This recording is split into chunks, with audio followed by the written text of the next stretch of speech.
Most people don't set out to destroy their own lives. But the road to ruin is paved with tiny, almost imperceptible steps. Anonymous. There's a brutal, unspoken truth about married women that most men don't see. It's the truth that makes them the easiest prey, not because they're weak, not because they lack morals, but because human nature is wired for temptation. No one wakes up one day and says, "I think I'll betray everything I've built." Number. It happens in the smallest moments, the innocent conversations, the lingering glances, the way her heart beats just a little faster when she gets a text from someone who isn't her husband. Psychologists have studied this for decades. They call it the slow erosion of boundaries, one step at a time, one thought at a time, until one day she looks in the mirror and doesn't recognize the person staring back at her. So why are some married women so easy to lure in? And more importantly, how do they justify it to themselves? That's exactly what we're about to expose. Let's begin. 1. The unspoken void. Why some married women seek external attention. The great marriages are partnerships. It can't be a great marriage without being a partnership. Helen Mirren. Marriage, at its best, is a bond that withstands time, trials, and temptations. But not all marriages remain as strong as they once were. Some women, despite having taken vows, find themselves drawn to attention outside their marriage, and most of the time, it's not about physical attraction alone, it's psychological. And the biggest mistake people make is assuming that these women are looking for an escape. In reality, many of them are simply searching for something they lost along the way. Human beings are wired for connection. Women, in particular, have a deep-rooted need for emotional intimacy, not just physical presence. In the beginning stages of marriage, this intimacy is strong. The late-night conversations, the stolen glances, the feeling of being seen, it's intoxicating. But over time, routine takes over. Suddenly, life becomes predictable. The deep conversations turn into logistical discussions about grocery lists and household chores. Passion gives way to duty, and worst of all, she starts to feel invisible. This is where the danger begins. Dr. John Gottman, a renowned relationship psychologist, explains that the silent killer of relationships isn't conflict, it's indifference. When a woman no longer feels noticed by her husband, her subconscious mind starts seeking validation elsewhere, sometimes without her even realizing it. People will do anything to avoid being lonely, even if it means losing themselves in the process. Mitch Albom. A simple compliment from a stranger, a conversation with a man who actually listens, a moment where she feels interesting again, and suddenly, that tiny interaction feels like oxygen after years of suffocation. Marriage comes with responsibilities, predictability, stability. But the downside of stability is that it often kills excitement. In psychology, this is called the Coolidge effect, the idea that novelty is what triggers desire. People, both men and women, are drawn to the excitement of the unknown. And if a woman has been married for years, if every day looks the same, if every interaction feels rehearsed, then the slightest spark of something new can feel electrifying. Not because she doesn't love her husband, not because she's a bad person, but because she misses the thrill of feeling wanted.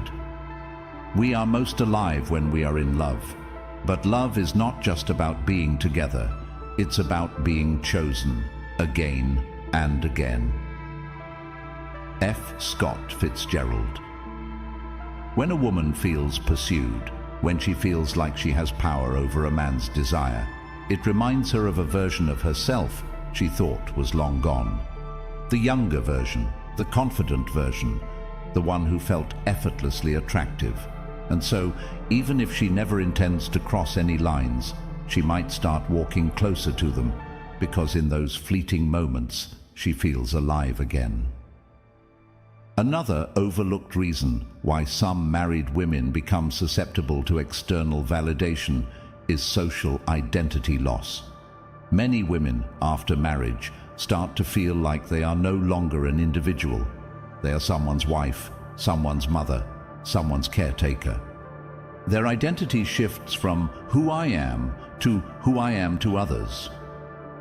Before marriage, she was a mystery, an individual, someone with dreams, interests, passions. After marriage, she becomes defined by her roles: wife, mom, supporter, the one who keeps things together. While these roles are beautiful, they can also become restrictive. If a woman no longer feels like her own person, she might start seeking out interactions that make her feel separate from her role. And sometimes that interaction comes in the form of another man. 2. The justification game. The mind will always find a way to justify what the heart has already decided. Anonymous. No one wakes up one day and says, "I think I'll betray my marriage today." That's not how it works. When a married woman begins engaging in emotionally or physically risky behavior, it doesn't happen all at once. It's a slow, slippery process, one that is often justified in the deepest corners of her mind long before it manifests in real life. Because the truth is, guilt is an unbearable weight. And if someone can convince themselves that what they're doing isn't really wrong, they no longer have to carry that weight. So how does this happen? How do married women rationalize crossing the line? At first, everything feels innocent. It's just a little attention. What's the harm? I'm just talking to him. There's nothing wrong with that. It's not like I'm cheating. I'm just enjoying the moment. The human brain is a master of self-deception. If something feels good but goes against one's moral values, the brain creates excuses to bridge the gap. Psychologists call this cognitive dissonance, the tension that arises when our actions contradict our beliefs. And when that tension becomes too much to bear, the mind bends reality to protect itself. The easiest person to fool is yourself. Richard Feynman. So, a woman who was once completely loyal starts playing mental games. She downplays her actions. It's just flirting. It's not like I'd actually do anything. She shifts the blame. If my husband paid more attention to me, I wouldn't need this. She compartmentalizes. This has nothing to do with my marriage. This is just something separate for me. But here's the kicker. The more she justifies, the further she'll go. For many married women, the first betrayal isn't physical, it's emotional. This is what makes it so dangerous. With physical cheating, the lines are clear. There's no gray area in kissing, sleeping with, or intimately touching another man. But an emotional affair, that's where things get blurry. Late-night texts, conversations that go deeper than they should, sharing personal struggles with another man instead of her husband. At first, she tells herself, it's just emotional. There's no harm in talking. But emotional intimacy is powerful. When a woman shares her mind, her thoughts, and her emotions with a man, she's already started detaching from her husband. Cheating isn't always a physical act. The moment you start keeping secrets from your partner, you've already crossed the line. Unknown. And this is where the real danger lies, because when emotions are deeply involved, physical boundaries start to break down. The "I deserve this" justification. The last and most dangerous rationalization is the "I deserve this" mindset. At this stage, a woman no longer sees her actions as questionable. In her mind, they are justified. I've sacrificed so much for this marriage. I deserve to feel good again. He's ignored me for years. If he doesn't care, why should I? I've been faithful for so long, and it's gotten me nowhere. What's the point? This is the point of no return. At this stage, The emotional connection she's formed with another man feels more real than the marriage itself. Her mind has fully convinced her that stepping over the line isn't betrayal, it's justice. And once a person believes something is justified, nothing can stop them. The reason married women sometimes become the easiest prey isn't because they are weak-willed or immoral. It's because the human brain is wired to rationalize what feels good. It starts with small excuses, tiny justifications, but if left unchecked, those justifications turn into actions, and once the line is crossed, there's no going back. 3. The breaking point. The chains of habit are too weak to be felt until they are too strong to be broken. Samuel Johnson. Every story has a point of no return. A moment where there's no more just talking, no more innocent flirting, no more rationalizing.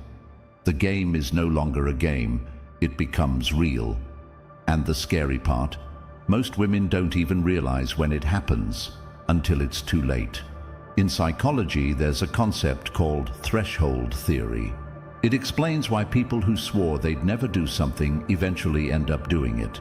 Because the hardest part isn't doing it, it's doing it the first time. The first time she sends a message she knows she shouldn't send. The first time she meets up with him just as friends. The first time she feels his hand linger a little too long and she doesn't pull away. That's the moment where everything shifts. Because after that first time, the second time is easier.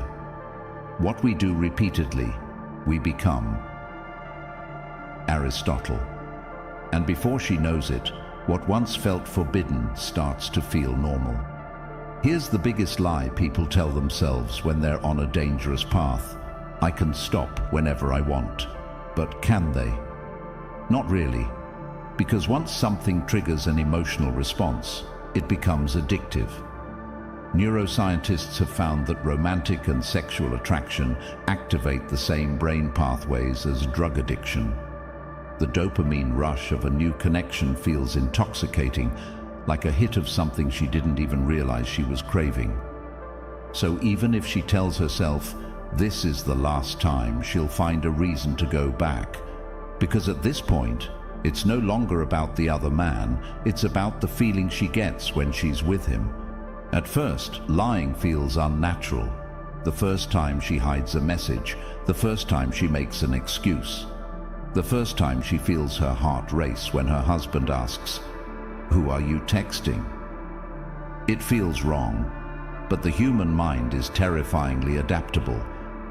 And after a while, the guilt turns into strategy. She gets better at covering her tracks. She compartmentalizes so well that she doesn't even feel guilty anymore. She starts believing her own lies, and this is where things spiral. Because the longer the secret exists, the harder it is to escape. She might tell herself, I'll end it next week, next month, soon. But weeks turn into months, and by the time she realizes she's trapped in her own web, it's too late. Here's the final shift that happens in a woman's mind when she's gone too far. She stops seeing her marriage as her primary relationship. Her husband becomes the other man. The real connection, the real passion, the real intimacy, it's happening elsewhere. At this stage, even if she hasn't physically crossed the line, her heart already belongs to someone else.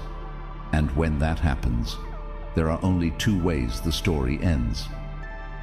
She gets caught. She eventually walks away from her marriage, unable to live a double life anymore. So why are some married women the easiest prey? Because they're not looking to cheat. They're looking to feel something they lost. And once they find it, walking away feels impossible.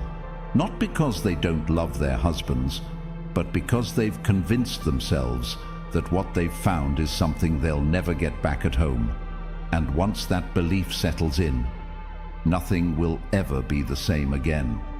So if you understand this truth, you hold power. The power to see what others miss, the power to read between the lines, the power to recognize the silent signals before they turn into something irreversible. And with that knowledge, you'll never be blind to the game again. This is Stoic Guide. Until next time, take care and see you in the next video.